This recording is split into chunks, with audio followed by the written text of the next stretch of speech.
information because I've been wanting to stream directly into my Facebook group for Temple Amadora, and for some reason the streaming keys were all messed up, and so I had to spend an hour and a half on customer support. So better late than never. From now on, whenever I decide I want to stream, it'll automatically stream into all of my groups. So hopefully it will have been worth spending that time with customer support. So anyway, thank you for joining me today. Again, welcome to Temple Amadora Cuddle Space. This is the Facebook group that I created for my event space that I am going to be opening as soon as things are safe to reopen post-COVID.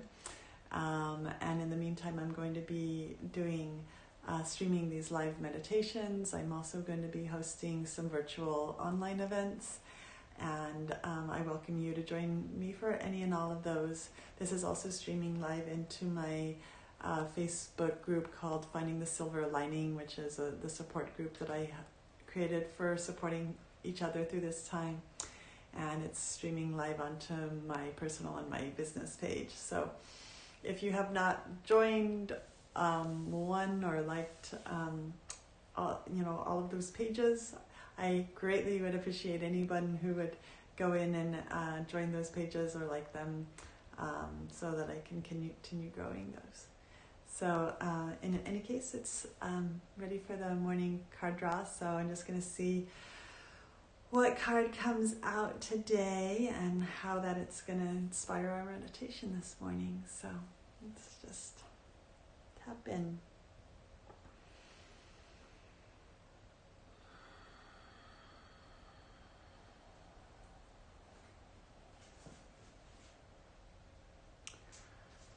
I really love how Oracle decks help to connect you to your intuition and help to guide you. I always try to pass my hand over the entire deck before I pick out the card, and then I always try to go back to the card that was calling. So it's a different one. This is Rainbow or Blessings. And I haven't pulled this one in a little while, so I'm going to read to you about it.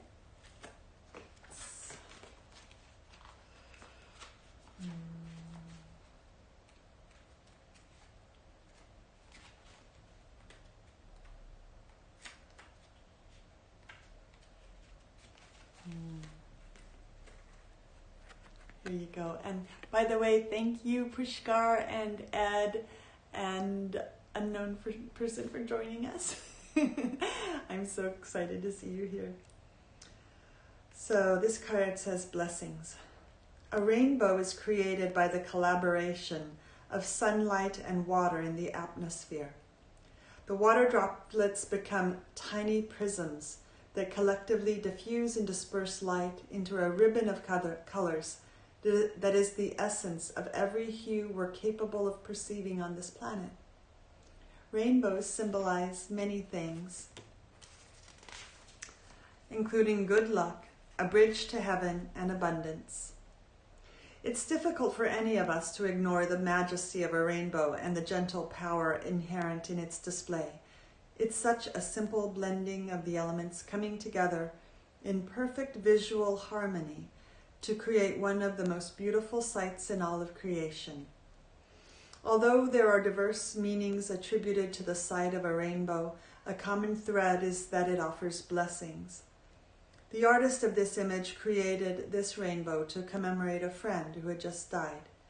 She worked on it whenever she felt her love and appreciation for her friend, the blessings he brought to the world and to her life, often after a spell of tearful grief. The storm has passed, and it's time to enjoy the refreshing beauty of this cycle, even though it has been difficult to appreciate any sense of purposefulness in what you have endured lately. You can now, as they say, count your blessings. Don't just look at the brighter side, adhering to some academic mantra that has no heart or depth, but do so slowly and with genuine gratitude that is expressed up close and personal. This ever-evolving process of life itself is a blessing, an opportunity to exist as a human being on Earth. The planet is a beautiful garden, even if it does not always appear to be so. Sometimes it is only when you look back at a memory of an experience that you can truly see the blessings that have come from them. Bless your difficult or painful experiences and let them go. Well, oh, hi David. So nice to see you here. So, well, this card, Rainbow Blessings, coming up, you know, we've been through quite a time period, haven't we? You know, with the COVID and the sheltering in place and a lot of time that we've been spending indoors in our own little chrysalises, going within. And now I feel that there's this wish, this desire to emerge from our cocoons and to come back out into the world. And I think that there needs to be a great deal of caution exercised as we are emerging, because COVID's still around. It is, you know, and it's still something that is a significant concern. So I think that it's going to be really vitally important for us to continue to take radical personal responsibility for keeping ourselves safe and keeping our loved ones safe. So even as we emerge out into the world and maybe we spend more time outside of our house, maybe hiking or being in nature and doing other things that feed the soul, you know, how can we take responsibility for the way in which we interact, for taking precautions, for having conversations? You know, one of my philosophies ever since this thing started is that if you can have a safe sex speech, have a safe sex conversation with someone, like as in people who are involved in consent culture, then you should be capable. It's the same skill set that goes into having a safe COVID conversation. You know, so how many people are in your inner circle? I think for our mental health, it's important to choose selectively and have an inner circle of people that you can see, that you can feel comfortable gathering it with and getting together with, but having those conversations. Who else are you getting together with? Who else are you spending time with? Are you touching? You know, are you observing social distancing? And I think we can start to have those kind of conversations because it is important for us to have social connection. And I think I am a retired MD. I don't know how many of you guys know that, but I am an MD. I understand contagion. I understand how these things are passed. And yes, we need to be cautious. Yes, we still need to keep our circle limited. Yes, we still need to keep social distancing. However, I believe that if we have been keeping ourselves in our cocoon and ourselves isolated, that we can have a conversation and say, okay, well, these are my precautions. This is what I've been observing.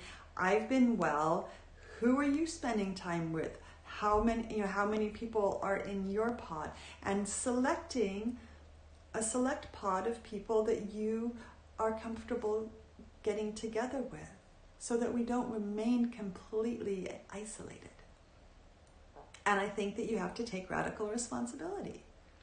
And if you do become, exposed to somebody who has any sort of symptoms or develops any sort of symptoms, then you need to go and put yourself in 2 weeks of voluntary quarantine.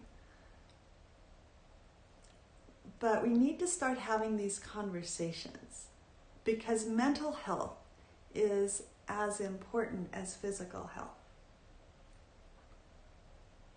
So just putting that out there, think about it.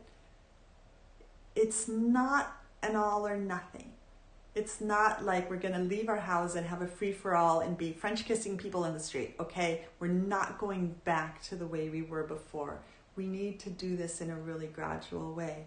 And you can start by having your little pod that you get together with. And I see somebody's... If you can have a safe sex conversation with sexual partners in a compassionate way, we can use that same skill set to have a COVID-19 conversation. Exactly. That's all it is. It's a different set of questions.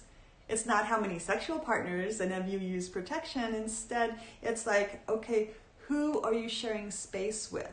Are any of them high risk? Do you have a child in the space? Children are going to be coming and going. They're more likely to be bringing something in. Are you sharing space with someone who's a frontline worker? Are you sharing space with someone who's in a high-risk group? Those are the kind of questions you ask. And then how many people are you seeing? How many people are you spending time with? And you gauge your level of risk and what you're comfortable with. Understanding that if the person you want to get together with has an 85-year-old grandparent, person living in their home who has asthma or heart disease or comorbid conditions, you need to keep your distance from that person to protect that elderly person. If it's I really feel for the frontline medical workers because they have to go into this setting every day and they don't want to expose people outside of that. So how can we support our frontline I have so many friends who are in that position where they're on the front lines. How can we support them? So just food for thought. Not trying to lecture you. I just want to create a space where we can have these conversations. So anyway, let's meditate, shall we?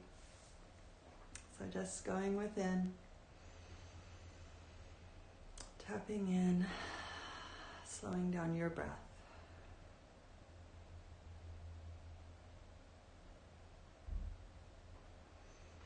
Grounding down your sits bones, either on your chair or your cushion.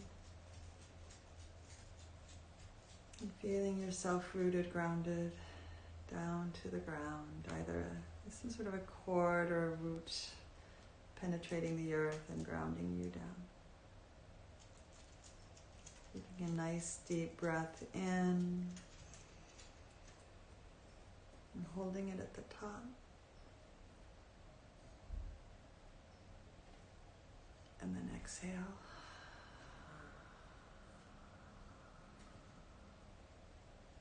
Holding it at the bottom.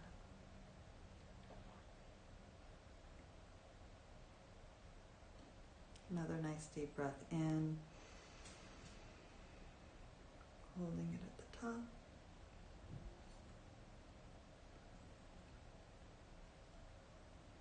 Exhaling.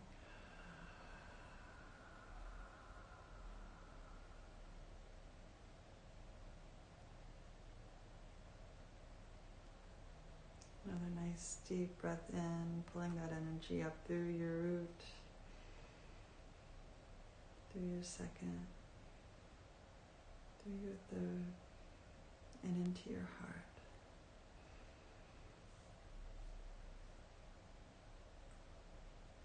Then exhaling.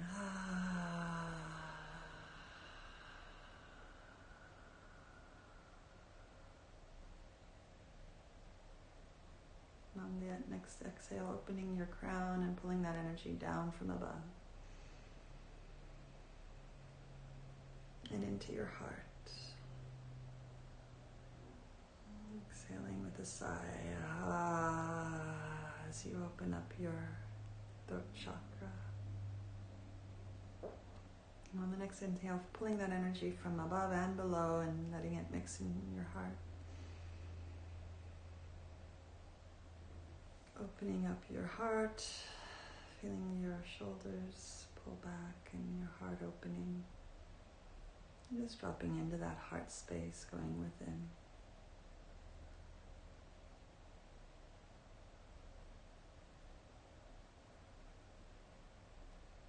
Just feeling the world slow down around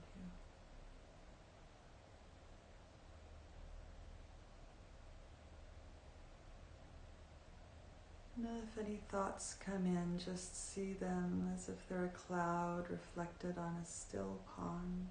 Just see them float on by.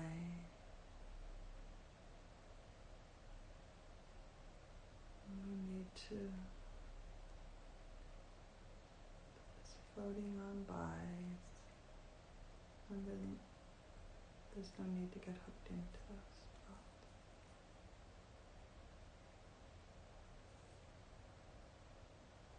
Slowing your breath down, just being here now.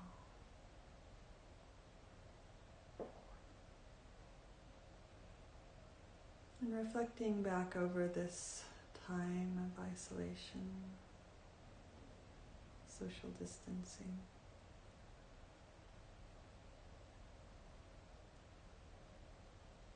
And what are the things that you can be grateful for?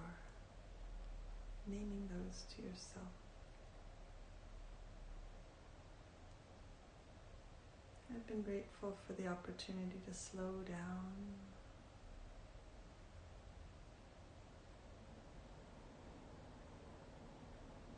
I've been grateful for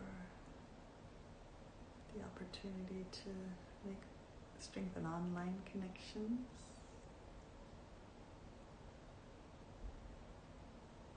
Get to know people who don't live close to me. I'm grateful for learning how to do things online in a way that I wouldn't have done if I didn't have this.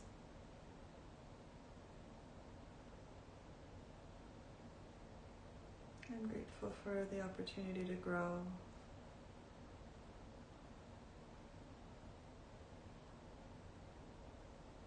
And I'm grateful for the opportunity to be.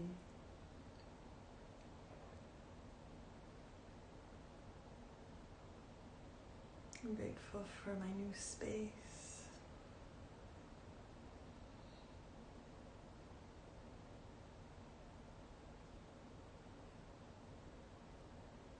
Just breathing into that gratitude. What do you have to be grateful for?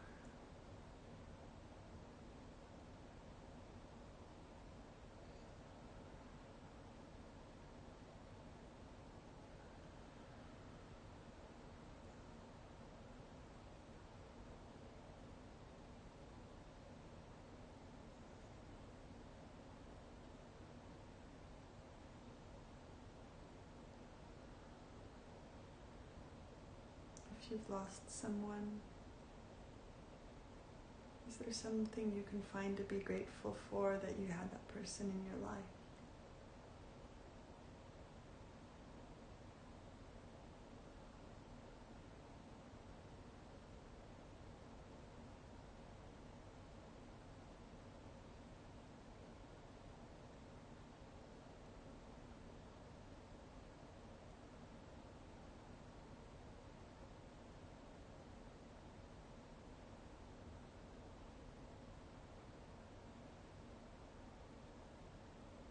What have you learned about yourself?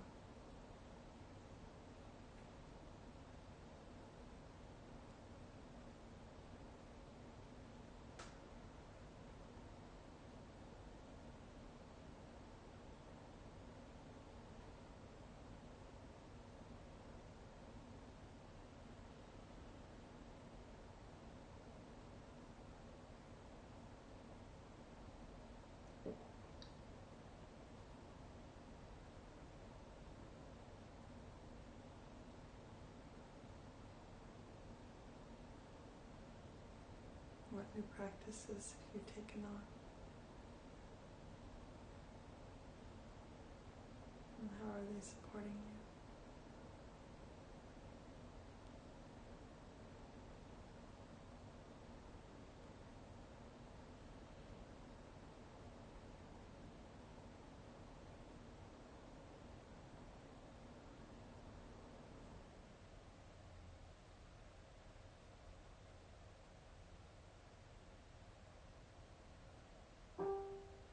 What are you creating?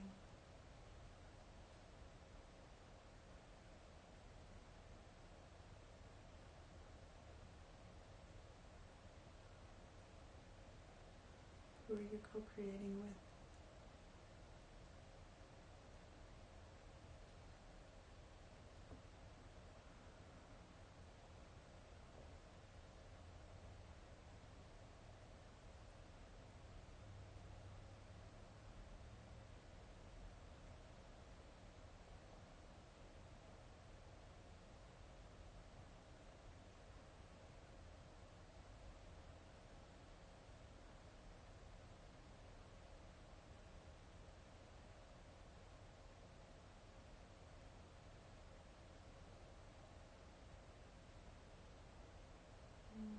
Take a nice deep breath in. And an audible sigh.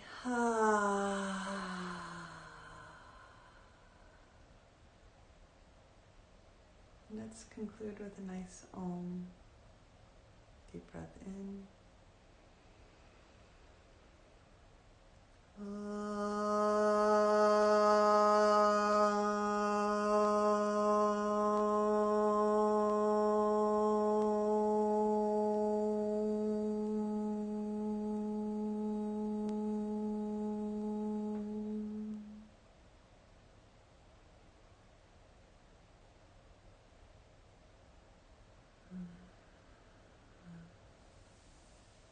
Thank you for joining me for my meditation today. Thank you for liking my pages. I'm going to be speaking on a summit this week on Wednesday on the 27th. It's a 3-day summit and it's free to sign up. I will put the link in the comments below, and I would greatly appreciate it if you could sign up. And I'm really happy. We've already done the recording for the summit, and I'll also be on a speakers panel. But I'm really happy with the recording that we created. So I'm really, that's my love offering to you. Please sign up and join me on Wednesday afternoon. Please like my pages, join them, follow them. I'm looking forward to being able to offer a lot of value through that, and I'm grateful for you. You know, keeping a gratitude journal is one of the most impactful practices that you can have. It's way more effective than antidepressants. So my challenge to you is to sit down with your journal this morning, this afternoon, and actually write down those gratitudes. Okay? Thank you for joining me today. So much love. Bye.